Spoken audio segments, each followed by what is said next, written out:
पति, पत्नी और नौकरानी। शीतल और अभिमन्यु की शादी को 5 साल हो चुके थे, लेकिन अभी तक उनका कोई बच्चा नहीं हुआ था। इसकी वजह से शीतल और अभिमन्यु परेशान रहते थे, लेकिन उन दोनों से ज्यादा परेशान थी शीतल की सास, यानी अभिमन्यु की माँ जानकी देवी। जानकी देवी चाहती थी कि जल्दी से जल्दी उनकी गोद में पोता या पोती आ जाए, और इसीलिए वो अपनी बहू शीतल को लेकर एक दिन हॉस्पिटल पहुंची।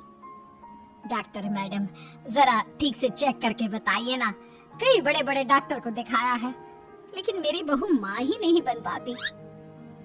मैंने शीतल को बहुत अच्छे से चेकअप किया है। देखिए, बात यह है कि शीतल के अंदर माँ बनने की कैपेसिटी नहीं है। ये आप क्या कह रही हैं डॉक्टर साहब? कोई तो इलाज होगा ना, कोई दवाई दे दीजिए। देखिए, कुछ प्रॉब्लम ऐसी होती है जिनका कोई ट्रीटमेंट नहीं होता। आई एम सॉरी टू से, लेकिन शीतल कभी माँ नहीं बन सकती, क्योंकि उसकी यूट्रस में अंदर से ही कुछ प्रॉब्लम है। घर आने के बाद क्या हुआ माँ? कहाँ लेकर गई थी आप शीतल को? अरे कहाँ लेकर जाती, डॉक्टर मैडम के पास ले गई थी, लेकिन तेरी बीवी तो कभी माँ बन ही नहीं सकती। मम्मी जी, इसमें मेरी क्या गलती? अगर अंदर से कोई प्रॉब्लम है तो उसमें मैं भी कुछ नहीं कर सकती। जानती हूँ, ये बात डॉक्टर के मुंह से सुन चुकी हूँ। अब दोबारा मेरे सामने इस बात का गाना मत गा। अरे माँ, परेशान होने की जरूरत नहीं है, हम सोचते हैं ना कुछ। अरे क्या सोचेगा तू?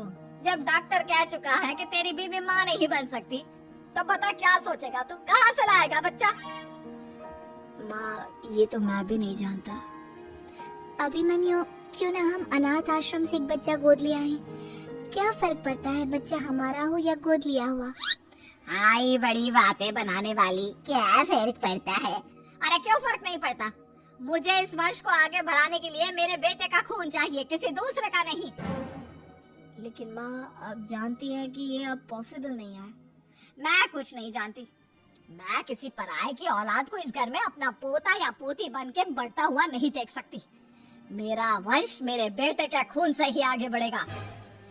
लेकिन मम्मी जी, ऐसा कैसे हो पाएगा? आप अच्छी तरह जानती है ना, मेरा और अभिमन्यु का बच्चा नहीं हो सकता। तो मैं अपने बेटे की दूसरी शादी करवाऊंगी, और अपनी दूसरी बीवी से ये मुझे बच्चा पैदा करके देगा। ये आप क्या कह रही हैं माँ? मैं किसी और से शादी नहीं करने वाला। मेरे रहते हुए आप अभिमन्यु की शादी किसी और से करवाएंगी? मम्मी जी, आप ऐसा कैसे कर सकती हैं? तो बस देखती जा बहू, मैं ऐसा कैसे कर सकती हूँ। कुछ दिनों के बाद, अभिमन्यु, मैंने तेरे लिए लड़की ढूंढ ली है। माँ, मैं आपको कितनी बार समझाऊं, मुझे किसी से शादी नहीं करनी है। पहले मेरी बात सुन। ये जो चमेली है ना, हमारे घर में काम करने आती है, वो तुझसे शादी करने के लिए तैयार है। मम्मी जी, आप अभिमन्यु की शादी एक नौकरानी के साथ करवाएंगी? वो इसलिए क्योंकि चमेली दिखने में बहुत खूबसूरत है, बच्चा भी सुंदर ही होगा। मम्मी जी, लेकिन एक बच्चे के लिए अपने बेटे की शादी नौकरानी के साथ करवाना, क्या ये सही है? अगर अभिमन्यु ने शादी नहीं की ना, तो मैं अपनी जान दे दूंगी।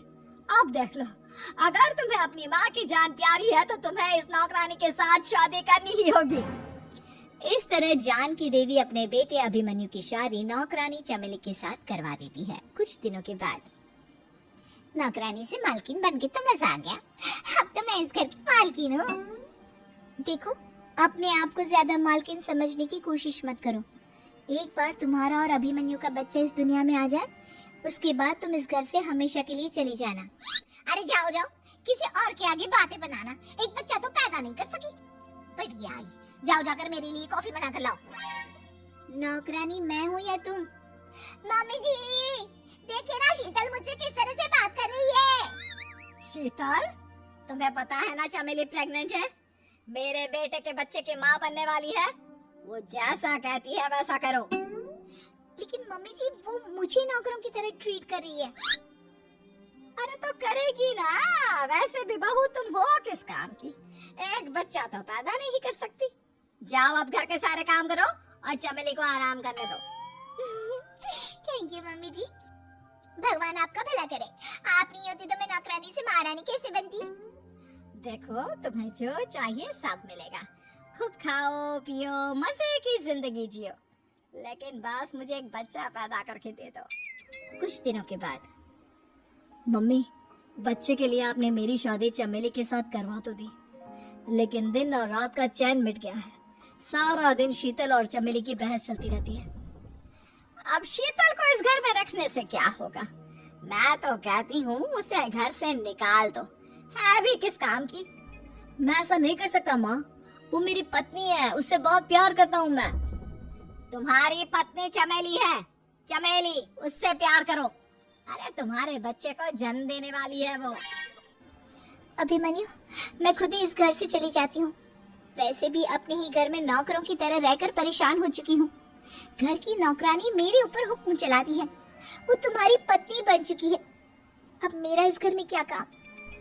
अभिमन्यु के बार बार रोकने पर भी शीतल उस घर से चली जाती है। कुछ दिनों के बाद चमेली एक बच्चे को जन्म देती है। भगवान ने मेरी सुन ली, मेरे बेटे का घर भर गया, उसका अपना बच्चा इस दुनिया में आ गया। मम्मी जी, बच्चे को हाथ लगाने से पहले मेरी एक शर्त तो सुन लो। तुम कहना क्या चाहती हो चमेली? आपकी मम्मी को बहुत शौक था ना अपने पोते को खिलाने का। अब देखो, इस दुनिया में हर चीज की कोई ना कोई कीमत तो होती है। तुम अपनी आधी प्रॉपर्टी मेरे नाम कर दो, बच्चा तुम्हारे नाम। अरे लेकिन मैंने अपने बेटे से तुम्हारी शादी करवाई है, अब ये सौदेबाजी कहाँ से आ गई? जो औरत अपनी बहू को घर से निकाल कर एक नौकरानी के साथ अपने बेटे की शादी करवा दे, वो तो सौदेबाजी कर ही सकती है ना। उसका कैसे भरोसा कर सकते हैं? मुझे बस आप लोगों की प्रॉपर्टी चाहिए, उसके बाद ही बच्चे को आप हाथ लगा सकती हैं। मैंने कहा था ना मम्मी, आप गलत कर रही हैं। देखिए, उसका नतीजा आपके सामने है। जब शीतल को पता चलता है कि अभिमन्यु और चमेली का बच्चा दुनिया में आ गया है, तो वो अपने घर पहुंचती है। अभिमन्यु, कहाँ है आपका बच्चा? क्या मैं उसे देख सकती हूँ? कुछ भी मत पूछो शीतल, माँ की हुई एक गलती हम लोगों पर भारी पड़ रही है। वो नौकरानी अपनी औकात पर आ गई है और अब हमसे अपनी आधी प्रॉपर्टी मांग रही है, वो भी बच्चे के बदले में। एक बात कहूँ अभिमन्यु, आप उसे कुछ भी देने से मना कर दो। अरे कैसी बात कर रही हो? मेरे बेटे की औलाद है उसके पास, ऐसे कैसे मना कर दे? मम्मी जी, वो अभिमन्यु का बच्चा नहीं है, वो चमेली और उसके बॉयफ्रेंड का बच्चा है। ये तुम क्या कह रही हो शीतल? ये देखिए वीडियो, चमेली और उसका बॉयफ्रेंड आपस में बातें कर रहे हैं कि उन दोनों ने मिलकर आपको बेवकूफ बनाया है और अब इस बच्चे के बदले आपसे प्रॉपर्टी भी हड़प लेंगे। हे भगवान, ये मुझसे क्या हो गया? ना तो बच्चा मिला और अपने बेटे की नौकरानी के साथ शादी करवा दी सो अलग। अब क्या होगा? मुझे माफ कर दो शीतल, मेरी वजह से तुम्हें बहुत तकलीफ हुई है। अभिमन्यु, मैंने कहा ना, उस नौकरानी को उसके बच्चे सहित इस घर से बाहर निकाल दो। लगता है मेरे अभिमन्यु का बाप बनने का सपना अधूरा ही रह जाएगा। अभिमन्यु, अपनी मम्मी से कहो कि परेशान ना हो। आपको याद है एक बार हम एक IVF सेंटर गए थे, मैंने फिर से वहां जाकर बात की थी और आपको पता है इस बार मैं प्रेग्नेंट हूँ, क्योंकि हमने वहां पर प्रोसीजर करवाया था जिसकी वजह से मैं प्रेग्नेंट हो गई थी और इस बात का पता मुझे बस कुछ महीने पहले ही लगा है। हमारा बच्चा इस दुनिया में आने वाला है अभिमन्यु। मुझे माफ कर दो शीतल बहू, मुझसे बहुत बड़ी गलती हो गई। कोई बात नहीं माँ, लेकिन अब हमें उस धोखेबाज नौकरानी को इस घर से बाहर निकालना है और इस घर की मालकिन को वापस घर लाना है, वो भी अपने बच्चे के साथ।